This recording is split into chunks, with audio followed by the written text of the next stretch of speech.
안녕하세요. 오늘도 모든 소란을 잠재우고 당신의 기분을 편안하게 만들어줄 다정한 목소리 이나음입니다. 오늘 여러분과 함께 읽을 책은 오수영 작가의 산문집 깨지기 쉬운 마음을 위해서입니다. 이 책은 제목처럼 쉽게 상처받고 아파하는 우리들의 마음을 어루만집니다. 작가는 연약한 마음을 나약함이 아닌 세상을 더욱 섬세하게 느낄 수 있는 특별한 선물이라고 이야기합니다. 이 책에는 사랑과 이별, 가족에 대한 이야기가 담겨 있습니다. 때로는 아프고 힘들지만 그 속에서 희망과 위안을 발견하게 됩니다. 읽다 보면 마치 작가가 옆에서 조용히 건네는 따뜻한 위로를 받는 듯한 느낌을 받을 수 있습니다. 깨지기 쉬운 마음을 위해서는 쉽게 읽히지만 그 안에는 깊은 울림이 있는 책입니다. 이 책을 통해 자신의 마음을 들여다보고 상처를 치유하며 앞으로 나아갈 용기를 얻을 수 있을 겁니다. 그럼 낭독 시작합니다.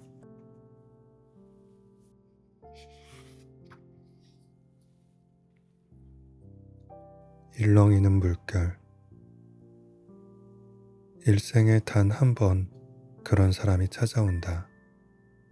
기척도 없이 파도처럼 일렁이며 마음속으로 밀려오는 사람.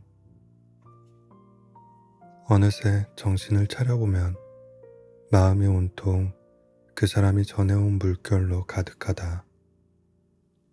지난 사랑의 그림자가 자꾸만 그 사람을 밀어내려 애쓰지만 물결은 더 커다랗게 일렁이며 마음을 잠식한다. 그렇게 잔잔하지만 분명하게 온몸을 순환하며 구석구석 쌓인 사랑의 때를 정화한다. 오래전 내가 잃어버린 순수를 고스란히 간직하고 있는 사람. 순수와 만나면 불안과 두려움도 연약해진다. 희미해진 순수를 이제 막 걸음마를 뗀 아이처럼 처음부터 다시 배운다. 더디지만 한 걸음씩 발을 내디디며 그 사람의 손을 잡고 정확한 순수의 길목으로 들어선다. 스스로 길을 잃고 방황할 때마다 나를 이끌어주는 그 손을 조금 더 깊숙하게 잡아본다.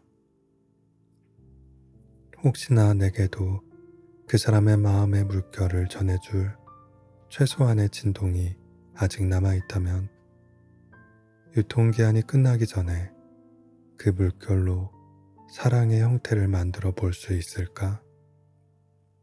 그리하여 내 삶에 찾아와 준 그 사람에게 사랑과 믿음의 담례를 띄워보낼 수 있을까? 부질없던 후회와 미련은 물결 아래로 서서히 잠겨들고 이제는 내 것이 아닌 줄 알았던 순수가 표면 위로 고개를 내민다. 우리의 물결이 만나 서로를 일렁이는 파도가 될 수 있을까? 그럴 수 있다면 하나의 계절에만 거세게 출렁이다 소멸되는 파도가 아닌 사계절 내내 잔잔하게 넘실대며 이어지는 그런 파도가 될 수 있기를 기도한다.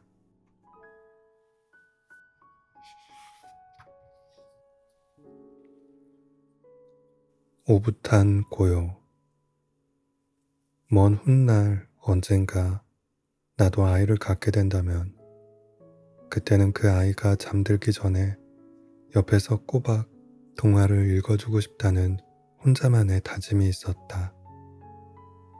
그리고 누군가에게 책을 읽어준다는 건 어느 영화 속에서만 벌어지는 비현실적인 일이라고 생각했다. 현실과 동떨어진 너무도 아름답고 오붓한 광경이기 때문이다. 그런데 요즘 가끔씩 잠 못 이루는 그녀에게 전화기 너머로 책을 읽어준다. 그것도 그날 그녀의 기분에 맞춰서 장르를 고르고 목소리 톤과 읽는 속도를 바꿔가면서 오직 단 한 명의 청취자를 위한 라디오 방송을 하듯 호흡을 가다듬고 천천히 읽어나가기 시작한다. 처음에는 제목을 읽어주는 것조차도 참을 수 없을 만큼 수줍어서 자꾸만 웃음이 터져나오고 그녀도 뒤척이며 좀처럼 집중을 하지 못하는 것 같았지만 본문을 읽어나가기 시작하니 어느새 그녀의 뒤척임도 사라지고 나도 더 이상 수줍어하지 않고 라디오 DJ가 된 것처럼 사뭇 진지한 태도로 책을 읽어나갔다.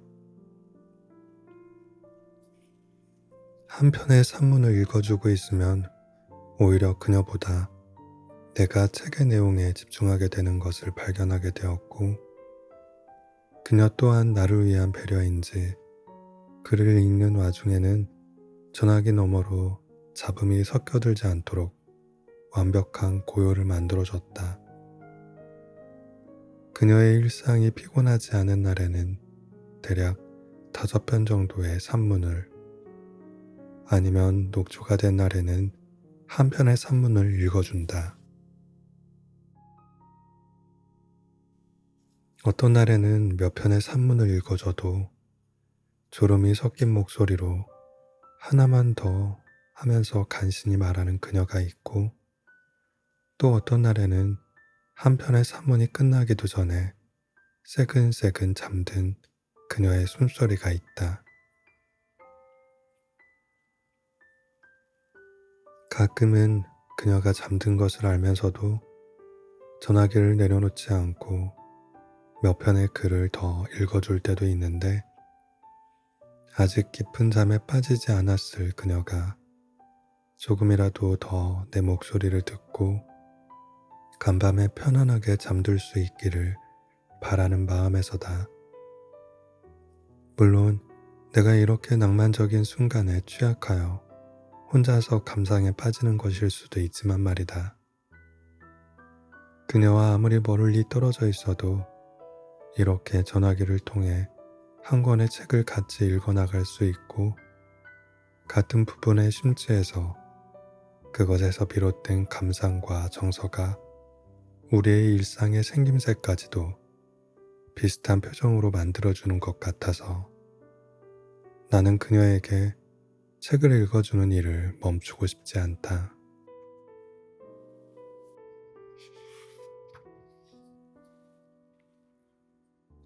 우리가 만들어낸 사랑. 더 이상 예전처럼 누군가와 사랑에 흠뻑 빠지기란 힘들 것 같다는 생각을 한다. 이것은 단지 세월이 흐르고 나이가 들어간다는 핑계에 덮어씌울 수만은 없는 중대한 변화. 아니, 태화와도 같은 것이다. 어쩌면 사랑을 멈출 수 없는 병을 앓았던 내게 쓸쓸하게 남겨진 후유증 같은 것인지도 모르겠다. 사랑과 이별을 반복하다 보니 많은 부분들에서 식상함을 느끼게 되고 그것들은 나를 관통하지 못하고 계속해서 나와는 상관없는 것처럼 내 주위만 맴돌다 결국 비껴가고야 만다. 어째서 나로부터 태어난 사랑이 어미를 저버리는 자식처럼 자꾸만 내 곁에서 호련히 멀어지는가. 물론 내게서 만들어진 사랑이라고 해서 언제까지나 내 곁에 머물며 배신하지 않을 것이라는 믿음은 맹신에 가깝다. 우리는 사랑을 낳고 돌볼 뿐 책임질 수는 없다. 오히려 책임지려 할수록 사랑은 우리에게서 서서히 멀어지다 끝내 자취를 감춘다. 어떤 상황에서든 내가 한 일임을 인정하는 태도를 책임감이라고 부른다. 그렇다면 사랑이 모습을 변하려 할 때마저 그것 또한 우리의 책임이라는 죄책감마저 떠안으려는 마음이 오히려 우리를 사랑에 가닿을 수 없게 만드는 것인지도 모른다. 사랑을 무작위로 풀어놓자는 말이 아니다. 다만 우리가 부족해서 사랑이 떠나갈지도 모른다는 강박만큼은 털어버렸으면 하는 마음이다. 돌보는 것과 책임진다는 것은 엄연히 다른 것이다. 결국 다 똑같은 사랑처럼 보여도 들여다볼수록 얽히고 설킨 것들이 천차만별인 것이 사랑의 실체이다.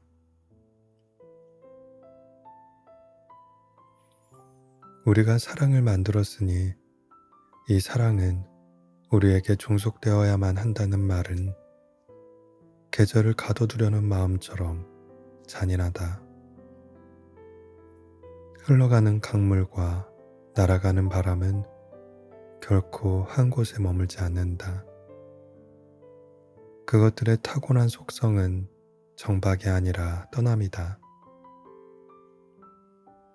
물론 흘러가는 것들을 잡아두려는 애달픈 마음을 모르는 것은 아니지만 설령 그게 가능하다 한들 그것은 어쩌면 머무르는 것이 아니라 가둬두는 것일지도 모른다. 세상이 넓어야 그 안에서 새들이 자유롭게 날아다닐 수 있다는 말이 있다. 설령 언제나 문이 열려 있어도 그들은 좀처럼 밖으로 날아가야 할 필요를 느끼지 못할 것이다. 자유가 방종은 아니듯 집착하지 않는 것과 경계 없이 날아가는 것 사이에는 좁지만 깊숙한 세계가 있다는 것을 알아간다.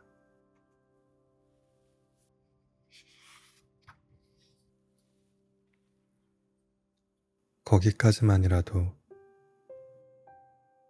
첫 차가 생긴다는 것은 어릴 적부터 품어왔던 근사한 꿈이었다. 대학을 졸업하면 저절로 차를 소유할 수 있는 경제적인 능력이 생기게 될 것이라는 막연한 생각과는 달리 나는 그 이후로도 몇 년 동안은 안정과 거리가 먼 삶을 살게 되었다.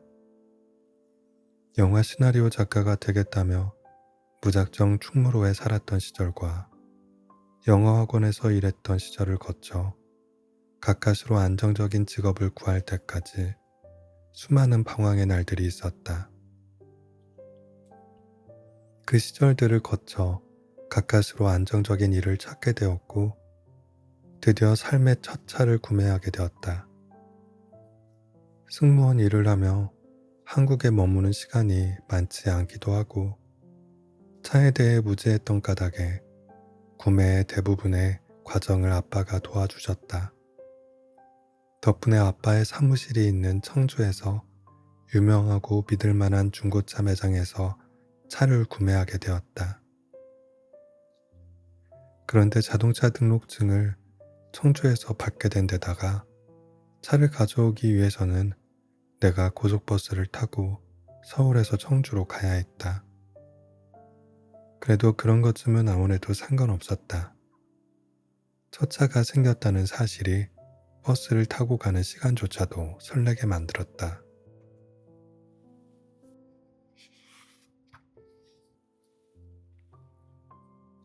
드디어 청주 터미널에 내려서 아빠와 차를 보러 갔다. 널찍한 공터에 짙은 회색의 차가 광택을 뽐내며 나를 기다리고 있었다. 전 주인이 거쳐간 중고차이긴 했지만 내게는 그 어떤 차보다 값진 새 차이고 첫 차였다. 감격스러운 나머지 이리저리 사진도 찍어보고 실내 곳곳을 구경하며 첫인사를 나누고 있었다. 아빠 사무실의 주차장 이어서 동료 직원 아저씨들이 나와 내게 인사를 건네줬다. 언제 이렇게나 많이 컸냐고 항공사 다니게 됐다는 소식을 들었다고 축하해 주셨다. 아빠가 내색을 하지 않았지만 은근히 아들 자랑을 많이 하셨던 모양이었다. 나는 멋쩍게 웃으며 감사하다는 말씀을 드렸지만 온 정신은 오로지 차에 쏠려 있었다. 아빠와 나는 아저씨들을 뒤로 한 채 함께 짧은 시운전에 나섰다. 아빠는 마치 자신이 새로 탈 차를 산 것처럼 나보다 더 들뜬 모습이었고 차의 구매 과정과 이후의 일들에 대해 설명을 멈추지 않았다. 아무래도 중고차다 보니 내게 넘겨주기 전에 미리 고속도로를 달려보며 혹시나 차에 이상이 있는지 점검해봤다고 했고 전문 세차 업체에 맡겨 완전한 세차처럼 만들어놨다고도 했다. 그리고는 갑자기 이런 말을 꺼냈다. 아들, 중고차를 사게 해서 미안해. 아빠는 자신이 내게 새 차를 선물로 사주지 못했다는 것에 대해 계속 미안한 마음을 간직하고 있었던 것이다. 나는 그 말을 듣고 한동안 어떻게 대답을 해야 할지 몰라 침묵하고 있었다.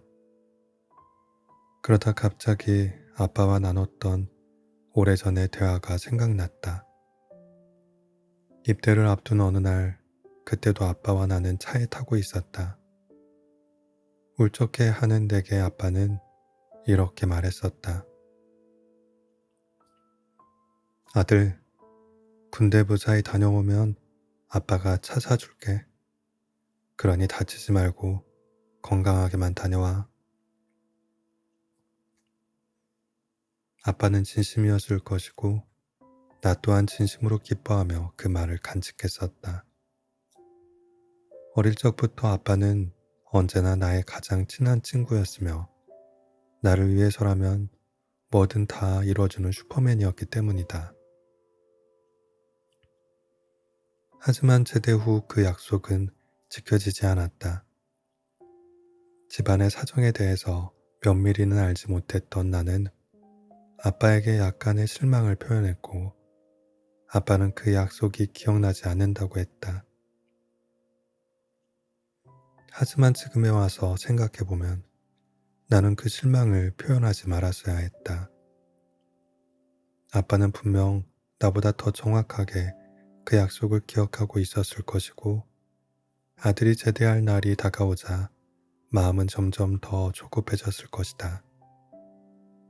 모든 것을 다 해주고 싶었지만 자동차는 마음처럼 쉽게 구해질 수 있는 게 아니었을 것이다. 그래서 아빠는 오늘이 오기 전까지 아들이 처음으로 운전을 하게 될 차를 해부하는 심정으로 여러 번 점검했을 것이다. 그 약속은 내게는 금방 잊힐 아쉬움이었지만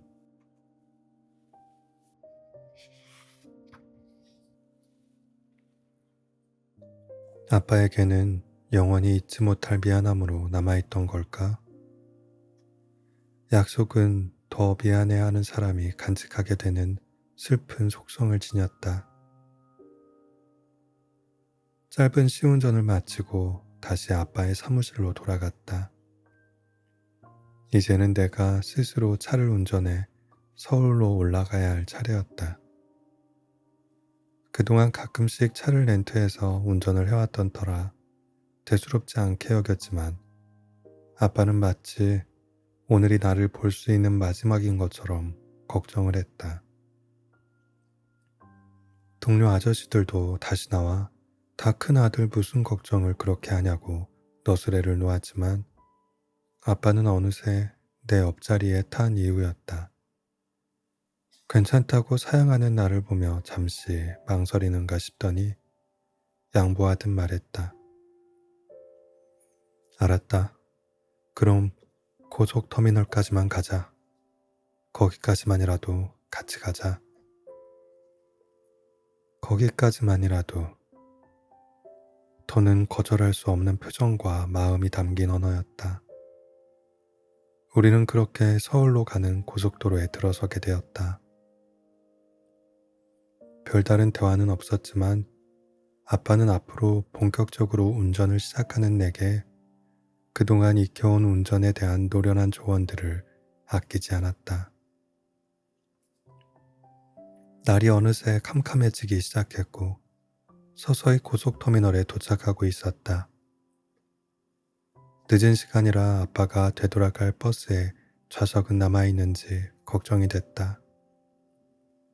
게다가 버스를 타더라도 다시 청주 사무실에 들렀다가 대전으로 퇴근을 하는 머나먼 여정이 남아있을 텐데 옆 좌석의 아빠는 여전히 내게 주차 잘하는 방법을 열정적으로 설명해주고 있었다.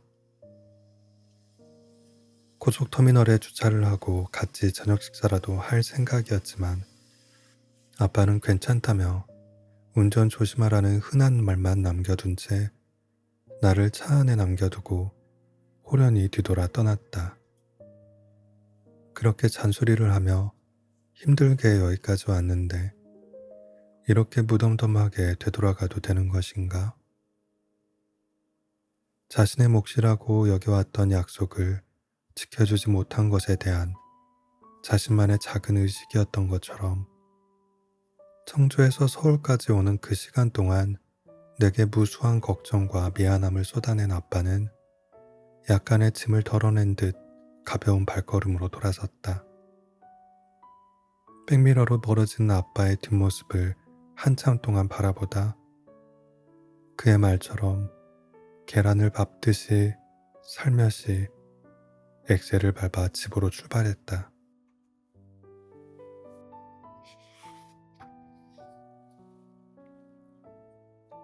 장마가 끝나고 장마의 시절이 지나갔다. 어제까지만 해도 온종일 비가 내렸는데 불과 하루가 지났을 뿐인데 비는 온데간데 없고 꿉꿉한 날씨만 남았다. 장마 때는 매일 잠에서 일찍 깨어나곤 했다. 빗줄기가 창문을 두드리는 소리가 마치 반가운 손님이 찾아와 문을 똑똑 두드리는 소리처럼 들려오기 때문이다. 창문을 열어보면 빗방울은 한껏 유리에 달라붙어 있다가 서서히 아래로 미끄러져 내려갔다. 그곳을 따라 내려가면 장마 속 세상의 풍경이 드러났다. 장마의 시절을 좋아하는 까닭은 장마는 짧고도 긴 여행의 시작과도 같기 때문이다. 장마 속에서 누군가는 과거로 돌아가고 누군가는 현재에 머물며 또 누군가는 미래로 떠나간다. 어차피 장마라는 여행이 끝나면 제자리로 돌아올 사람들이지만 가끔씩 그러지 못하는 사람들도 존재한다. 실수로 돌아오지 못했거나 일부러 그때 머무는 것을 선택해 돌아오지 않는 것이다. 생각해보면 꼭 제자리로 돌아와야만 여행이 끝나는 것은 아닐지도 모른다. 잠시 떠났던 곳이 자기가 있어야 할 자리인 것만 같아서 그곳에 정착을 한다 한들 어떤가. 떠나기 전까지 얼마나 그때가 그 사람이 그리웠으면 이제 다시는 작별을 하지 않을 결심을 하게 된 걸까? 소중한지도 모르고 무작정 떠나보낸 순간들이 생각난다. 살아가면서 언제든 다시 마주할 수 있을 것만 같던 순간들이었는데 돌이켜보니 그런 순간들은 그것으로 영원한 작별이었다. 그 순간들은 절대로 돌아오지 않을 것이다. 하지만 강렬했던 존재는 부재가 되어서도 완전히 소멸하지 않는다. 그 대신 그리움이 되어 잠시 우리의 삶에서 비켜난다. 그러다 언젠가 우리를 짧고도 긴 여행으로 이끄는 장마의 시절이 찾아오면 무언가 익숙한 감정이 빗줄기 사이에 아른거린다. 그것은 그리움이었다. 상실이라고 믿었던 존재가 그제야 그리움이 되어 돌아온 것이었다. 세상에는 시간도 집어삼키지 못하는 그런 끈질긴 그리움도 존재하는 것일까? 장마의 시절에는 생각나는 사람들이 많다. 우리가 어떤 관계였든 혹은 무슨 관계도 아니었든 그런 것과는 상관없이 삶의 순간들을 스쳐간 많은 사람들이 떠오른다. 장마가 조금 더 이어지길, 그래서 다른 시간으로 여행을 떠날 수 있기를, 하지만 결국은 제자리로 돌아올 수 있게 되기를. 나는 장마 때마다 속수무책이 된다.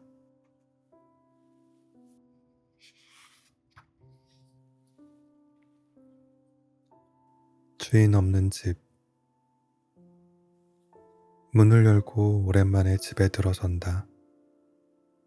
한데 묶인 크고 작은 여행용 캐리어 3개가 나와 함께 집 안으로 달려 들어온다. 우선은 유니폼을 세탁기에 던져두고 차례로 짐을 풀기 시작한다. 해외에서 잠시 머물며 생활한 흔적들을 하나씩 꺼내 정리한다.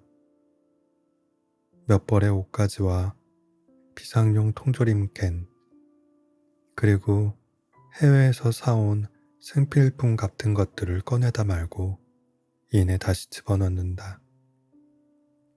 문득 이틀 뒤면 다시 떠나야 한다는 생각을 하니 굳이 전부를 꺼내둘 필요는 없을 것 같았다. 이렇게 자꾸만 비워두는 공간을 과연 내 집이라고 할 수 있을까 싶어 멍하니 주변을 둘러본다.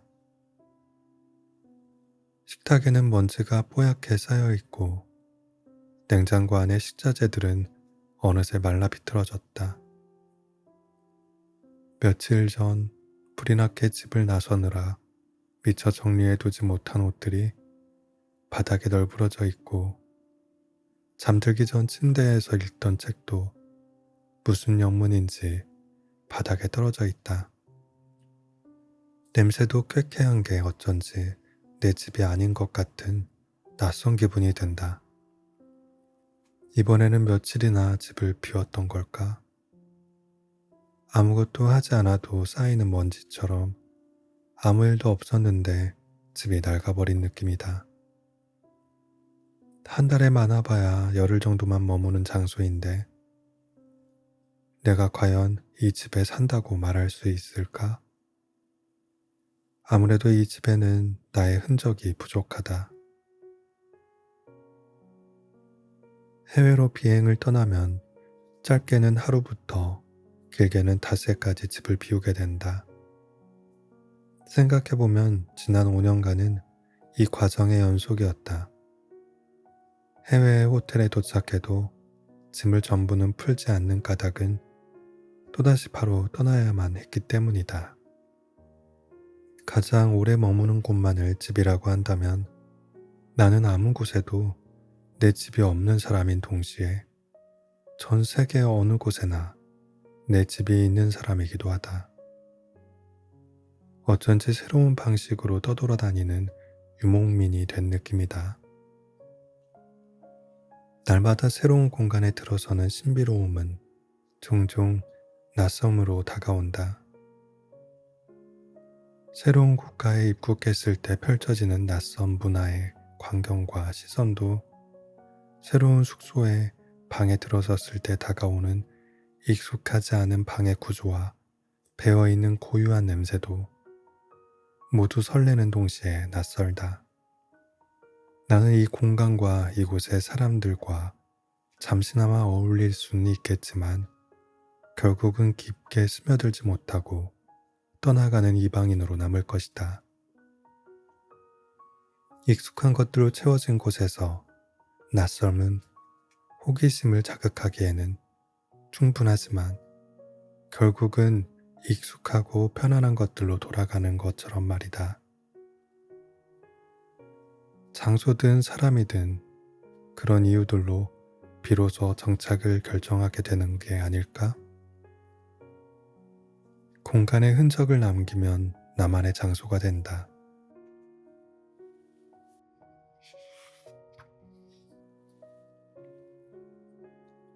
그렇다면 나는 나만의 장소가 수도 없이 많은 축복받은 삶을 살아가고 있는 것일 수도 있겠다. 하지만 그 공간들은 나를 어떻게 기억하고 있을까? 잠시 다녀가는, 어쩌면 머물지 않고 계속해서 잠시만 다녀가는 사람으로 기억하고 있진 않을까? 사람이 떠나간 장소에는 그리움만 남는다. 그렇다면 장소가 떠나간 사람에게는 무엇이 남아있을까? 얼떨결에 나는 어디에나 존재하는 동시에 어디서나 부재하는 사람이 되어간다. 내가 마침내 돌아갈 곳은 어디에 있을까? 오늘도 끝까지 낭독을 들어주신 여러분들께 진심으로 감사드립니다. 굿나잇.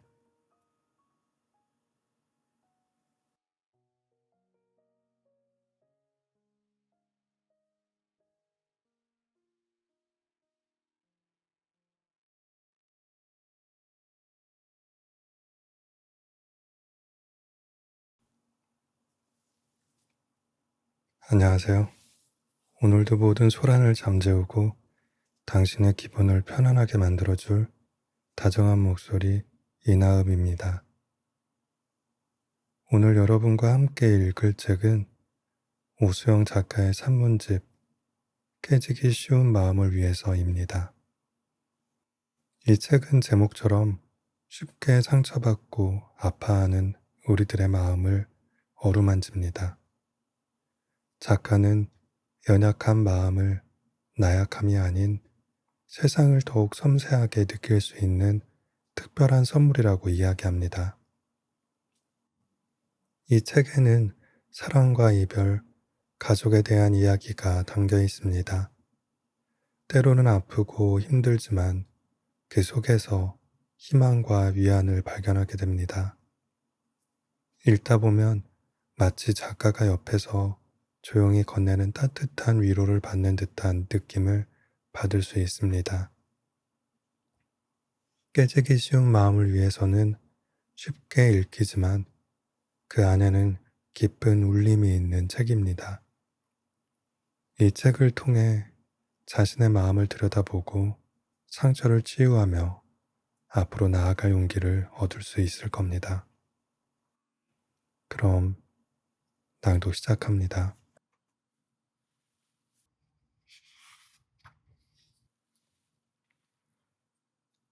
일렁이는 물결.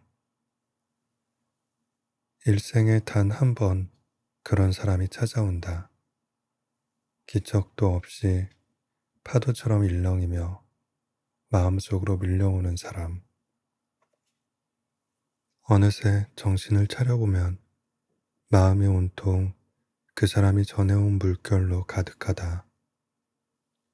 지난 사랑의 그림자가 자꾸만 그 사람을 밀어내려 애쓰지만 물결은 더 커다랗게 일렁이며 마음을 잠식한다.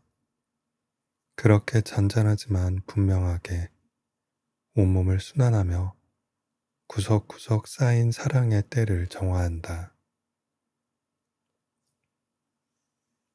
오래전 내가 잃어버린 순수를 고스란히 간직하고 있는 사람.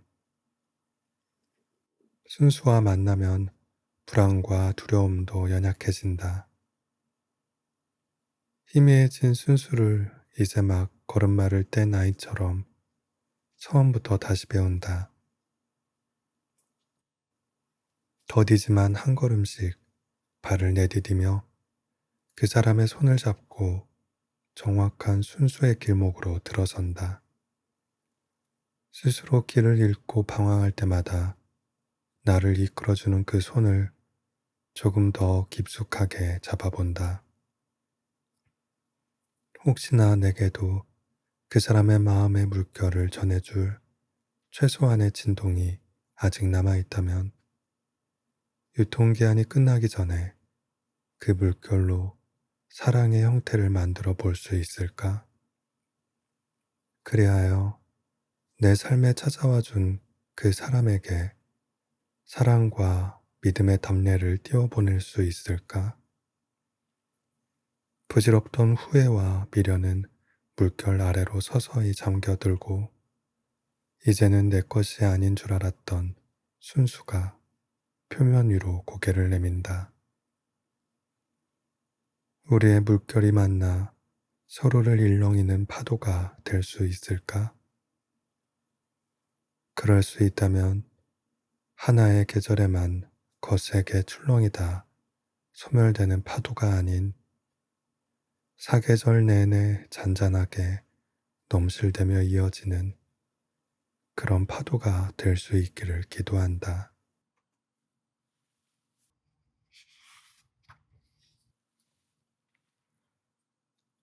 오붓한 고요.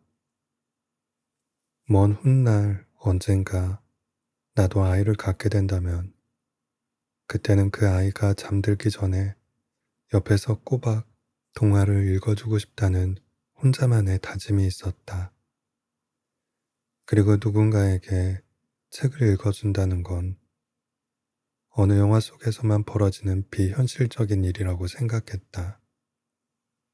현실과 동떨어진 너무도 아름답고 오붓한 광경이기 때문이다. 그런데 요즘 가끔씩 잠 못 이루는 그녀에게 전화기 너머로 책을 읽어준다. 그것도 그날 그녀의 기분에 맞춰서 장르를 고르고 목소리 톤과 읽는 속도를 바꿔가면서 오직 단 한 명의 청취자를 위한 라디오 방송을 하듯 호흡을 가다듬고 천천히 읽어나가기 시작한다.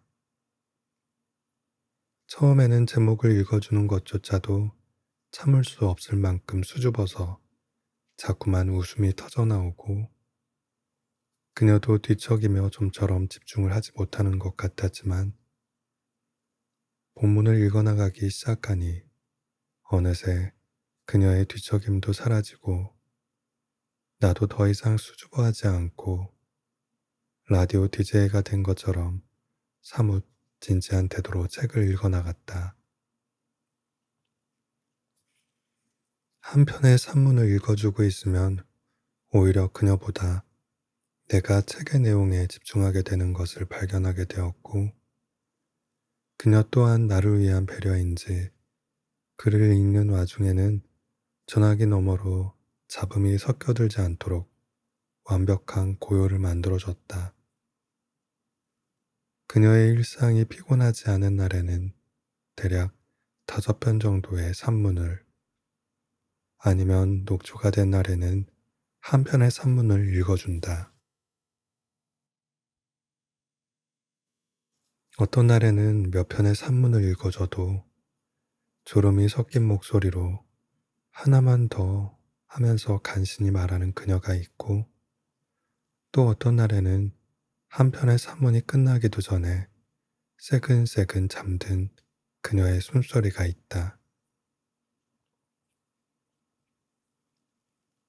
가끔은 그녀가 잠든 것을 알면서도 전화기를 내려놓지 않고 몇 편의 글을 더 읽어줄 때도 있는데 아직 깊은 잠에 빠지지 않았을 그녀가 조금이라도 더 내 목소리를 듣고 간밤에 편안하게 잠들 수 있기를 바라는 마음에서다.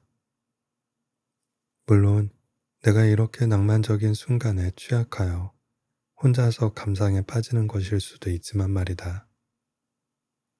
그녀와 아무리 멀리 떨어져 있어도 이렇게 전화기를 통해 한 권의 책을 같이 읽어나갈 수 있고 같은 부분의 심지에서 그것에서 비롯된 감상과 정서가 우리의 일상의 생김새까지도 비슷한 표정으로 만들어주는 것 같아서 나는 그녀에게 책을 읽어주는 일을 멈추고 싶지 않다.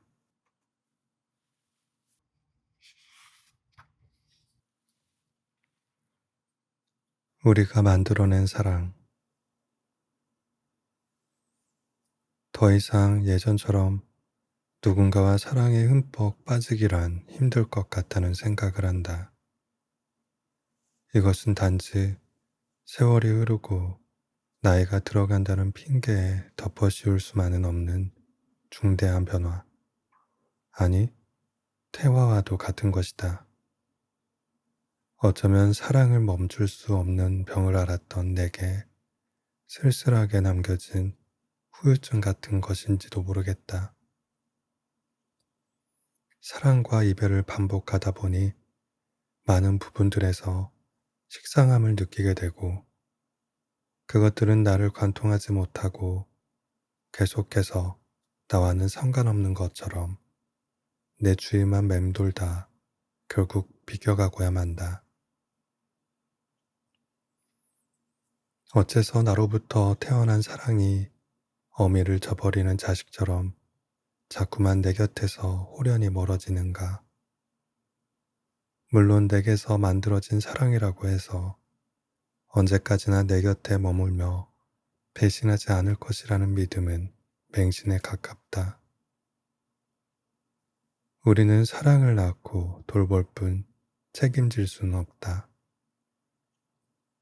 오히려 책임지려 할수록 사랑은 우리에게서 서서히 멀어지다 끝내 자취를 감춘다. 어떤 상황에서든 내가 한 일임을 인정하는 태도를 책임감이라고 부른다. 그렇다면 사랑이 모습을 변하려 할 때마저 그것 또한 우리의 책임이라는 죄책감마저 떠안으려는 마음이 오히려 우리를 사랑에 가닿을 수 없게 만드는 것인지도 모른다. 사랑을 무작위로 풀어놓자는 말이 아니다. 다만 우리가 부족해서 사랑이 떠나갈지도 모른다는 강박만큼은 털어버렸으면 하는 마음이다. 돌보는 것과 책임진다는 것은 엄연히 다른 것이다.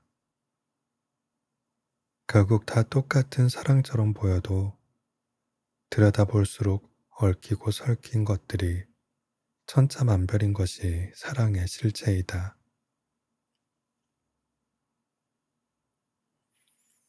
우리가 사랑을 만들었으니 이 사랑은 우리에게 종속되어야만 한다는 말은 계절을 가둬두려는 마음처럼 잔인하다.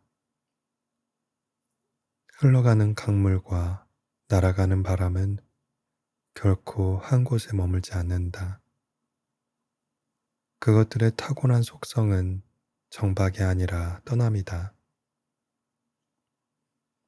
물론 흘러가는 것들을 잡아두려는 애달픈 마음을 모르는 것은 아니지만 설령 그게 가능하다 한들 그것은 어쩌면 머무르는 것이 아니라 가둬두는 것일지도 모른다.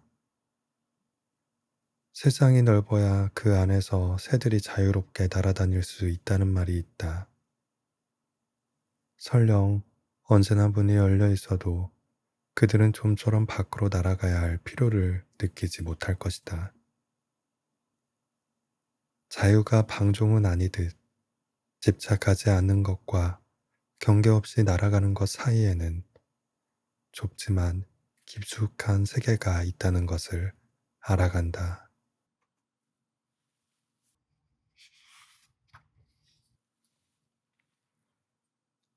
거기까지만이라도 첫 차가 생긴다는 것은 어릴 적부터 품어왔던 근사한 꿈이었다. 대학을 졸업하면 저절로 차를 소유할 수 있는 경제적인 능력이 생기게 될 것이라는 막연한 생각과는 달리 나는 그 이후로도 몇 년 동안은 안정과 거리가 먼 삶을 살게 되었다.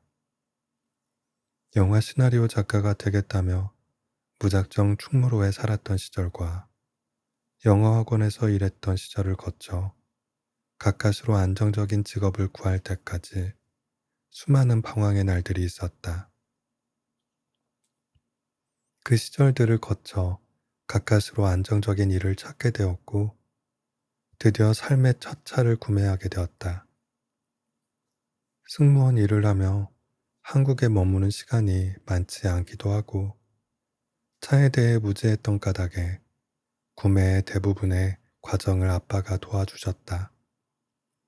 덕분에 아빠의 사무실이 있는 청주에서 유명하고 믿을 만한 중고차 매장에서 차를 구매하게 되었다. 그런데 자동차 등록증을 청주에서 받게 된 데다가 차를 가져오기 위해서는 내가 고속버스를 타고 서울에서 청주로 가야 했다. 그래도 그런 것쯤은 아무래도 상관없었다. 첫 차가 생겼다는 사실이 버스를 타고 가는 시간조차도 설레게 만들었다.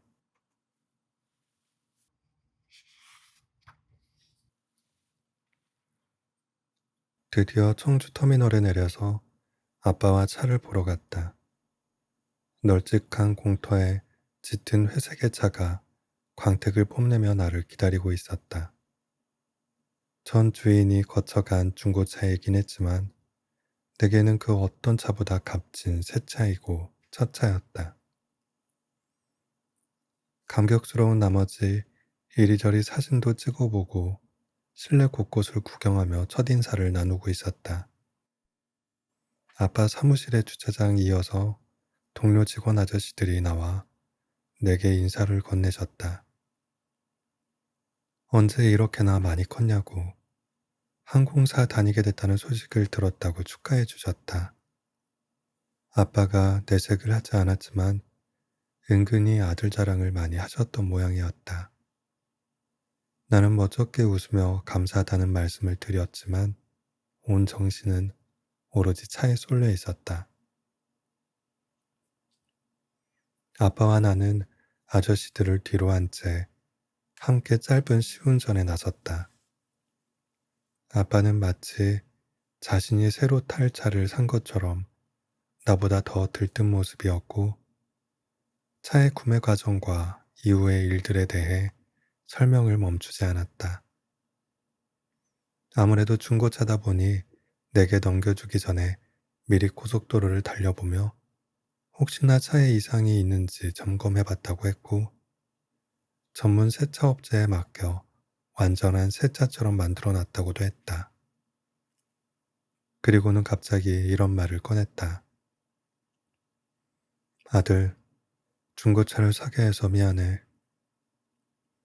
아빠는 자신이 내게 새 차를 선물로 사주지 못했다는 것에 대해 계속 미안한 마음을 간직하고 있었던 것이다. 나는 그 말을 듣고 한동안 어떻게 대답을 해야 할지 몰라 침묵하고 있었다. 그러다 갑자기 아빠와 나눴던 오래전의 대화가 생각났다.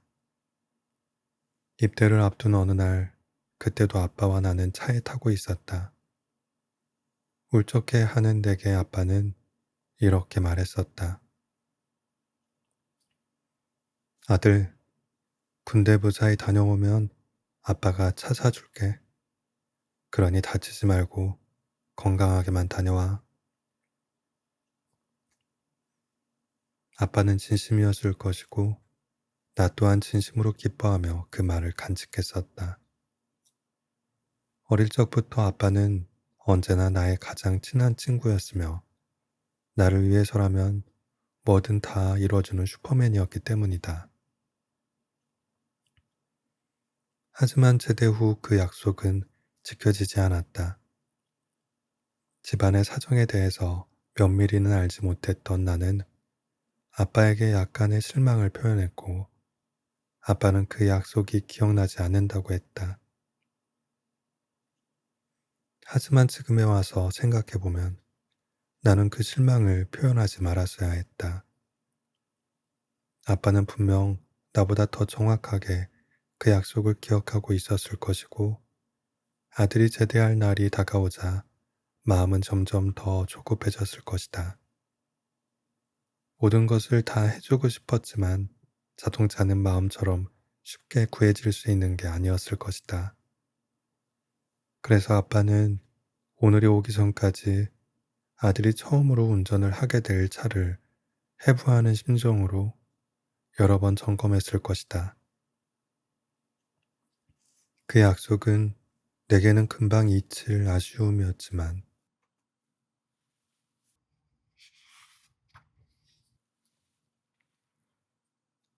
아빠에게는 영원히 잊지 못할 미안함으로 남아있던 걸까? 약속은 더 미안해하는 사람이 간직하게 되는 슬픈 속성을 지녔다. 짧은 시운전을 마치고 다시 아빠의 사무실로 돌아갔다. 이제는 내가 스스로 차를 운전해 서울로 올라가야 할 차례였다. 그동안 가끔씩 차를 렌트해서 운전을 해왔던 터라 대수롭지 않게 여겼지만 아빠는 마치 오늘이 나를 볼 수 있는 마지막인 것처럼 걱정을 했다. 동료 아저씨들도 다시 나와 다 큰 아들 무슨 걱정을 그렇게 하냐고 너스레를 놓았지만 아빠는 어느새 내 옆자리에 탄 이유였다.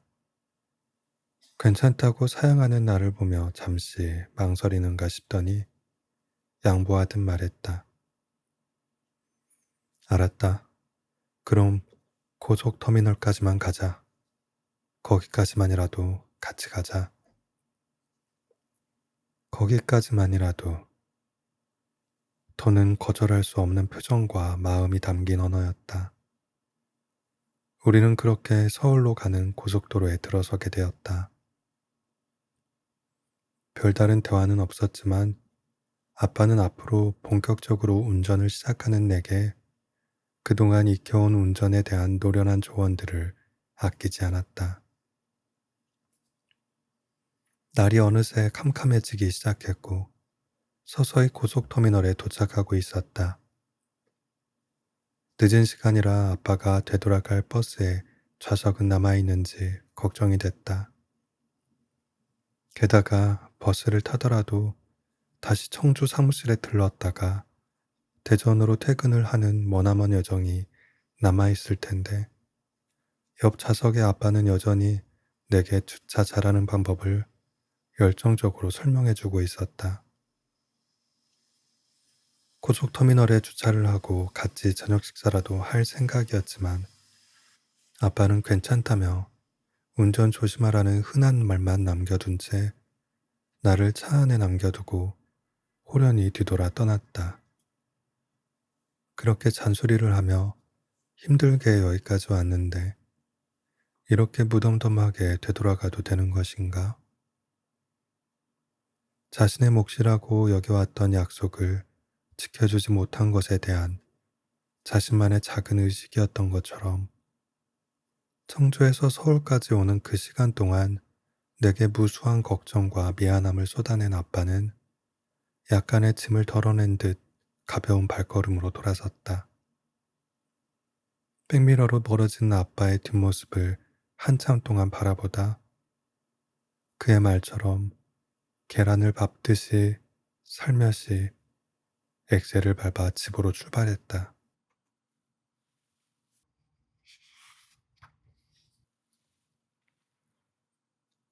장마가 끝나고 장마의 시절이 지나갔다. 어제까지만 해도 온종일 비가 내렸는데 불과 하루가 지났을 뿐인데 비는 온데간데 없고 꿉꿉한 날씨만 남았다. 장마 때는 매일 잠에서 일찍 깨어나곤 했다. 빗줄기가 창문을 두드리는 소리가 마치 반가운 손님이 찾아와 문을 똑똑 두드리는 소리처럼 들려오기 때문이다. 창문을 열어보면 빗방울은 한껏 유리에 달라붙어 있다가 서서히 아래로 미끄러져 내려갔다. 그곳을 따라 내려가면 장마 속 세상의 풍경이 드러났다. 장마의 시절을 좋아하는 까닭은 장마는 짧고도 긴 여행의 시작과도 같기 때문이다. 장마 속에서 누군가는 과거로 돌아가고 누군가는 현재에 머물며 또 누군가는 미래로 떠나간다. 어차피 장마라는 여행이 끝나면 제자리로 돌아올 사람들이지만 가끔씩 그러지 못하는 사람들도 존재한다. 실수로 돌아오지 못했거나 일부러 그때 머무는 것을 선택해 돌아오지 않는 것이다. 생각해보면 꼭 제자리로 돌아와야만 여행이 끝나는 것은 아닐지도 모른다. 잠시 떠났던 곳이 자기가 있어야 할 자리인 것만 같아서 그곳에 정착을 한다 한들 어떤가. 떠나기 전까지 얼마나 그때가 그 사람이 그리웠으면 이제 다시는 작별을 하지 않을 결심을 하게 된 걸까? 소중한지도 모르고 무작정 떠나보낸 순간들이 생각난다. 살아가면서 언제든 다시 마주할 수 있을 것만 같던 순간들이었는데 돌이켜보니 그런 순간들은 그것으로 영원한 작별이었다. 그 순간들은 절대로 돌아오지 않을 것이다.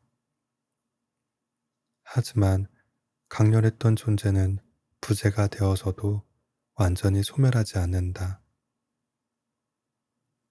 그 대신 그리움이 되어 잠시 우리의 삶에서 비켜난다.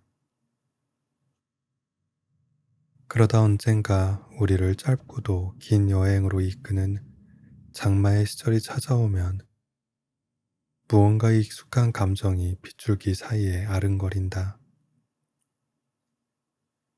그것은 그리움이었다. 상실이라고 믿었던 존재가 그제야 그리움이 되어 돌아온 것이었다. 세상에는 시간도 집어삼키지 못하는 그런 끈질긴 그리움도 존재하는 것일까? 장마의 시절에는 생각나는 사람들이 많다. 우리가 어떤 관계였든 혹은 무슨 관계도 아니었든 그런 것과는 상관없이 삶의 순간들을 스쳐간 많은 사람들이 떠오른다.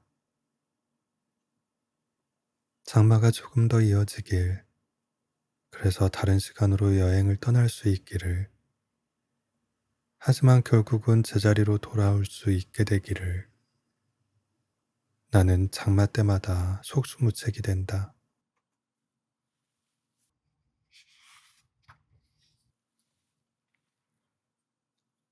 주인 없는 집. 문을 열고 오랜만에 집에 들어선다. 한데 묶인 크고 작은 여행용 캐리어 3개가 나와 함께 집 안으로 달려 들어온다. 우선은 유니폼을 세탁기에 던져두고 차례로 짐을 풀기 시작한다. 해외에서 잠시 머물며 생활한 흔적들을 하나씩 꺼내 정리한다. 몇 벌의 옷가지와 비상용 통조림 캔, 그리고 해외에서 사온 생필품 같은 것들을 꺼내다 말고 이내 다시 집어넣는다. 문득 이틀 뒤면 다시 떠나야 한다는 생각을 하니 굳이 전부를 꺼내둘 필요는 없을 것 같았다. 이렇게 자꾸만 비워두는 공간을 과연 내 집이라고 할 수 있을까 싶어 멍하니 주변을 둘러본다. 식탁에는 먼지가 뽀얗게 쌓여 있고 냉장고 안의 식자재들은 어느새 말라 비틀어졌다. 며칠 전 불이 나게 집을 나서느라 미처 정리해두지 못한 옷들이 바닥에 널브러져 있고 잠들기 전 침대에서 읽던 책도 무슨 영문인지 바닥에 떨어져 있다. 냄새도 쾌쾌한 게 어쩐지 내 집이 아닌 것 같은 낯선 기분이 든다. 이번에는 며칠이나 집을 비웠던 걸까? 아무것도 하지 않아도 쌓이는 먼지처럼 아무 일도 없었는데 집이 낡아버린 느낌이다. 한 달에 많아봐야 열흘 정도만 머무는 장소인데 내가 과연 이 집에 산다고 말할 수 있을까? 아무래도 이 집에는 나의 흔적이 부족하다. 해외로 비행을 떠나면 짧게는 하루부터 길게는 닷새까지 집을 비우게 된다. 생각해보면 지난 5년간은 이 과정의 연속이었다. 해외의 호텔에 도착해도 짐을 전부는 풀지 않는 까닭은 또다시 바로 떠나야만 했기 때문이다. 가장 오래 머무는 곳만을 집이라고 한다면 나는 아무 곳에도 내 집이 없는 사람인 동시에 전 세계 어느 곳에나 내 집이 있는 사람이기도 하다. 어쩐지 새로운 방식으로 떠돌아다니는 유목민이 된 느낌이다. 날마다 새로운 공간에 들어서는 신비로움은 종종 낯섦으로 다가온다. 새로운 국가에 입국했을 때 펼쳐지는 낯선 문화의 광경과 시선도 새로운 숙소에 방에 들어섰을 때 다가오는 익숙하지 않은 방의 구조와 배어있는 고유한 냄새도 모두 설레는 동시에 낯설다. 나는 이 공간과 이곳의 사람들과 잠시나마 어울릴 수는 있겠지만 결국은 깊게 스며들지 못하고 떠나가는 이방인으로 남을 것이다. 익숙한 것들로 채워진 곳에서 낯설은 호기심을 자극하기에는 충분하지만 결국은 익숙하고 편안한 것들로 돌아가는 것처럼 말이다. 장소든 사람이든 그런 이유들로 비로소 정착을 결정하게 되는 게 아닐까? 공간의 흔적을 남기면 나만의 장소가 된다.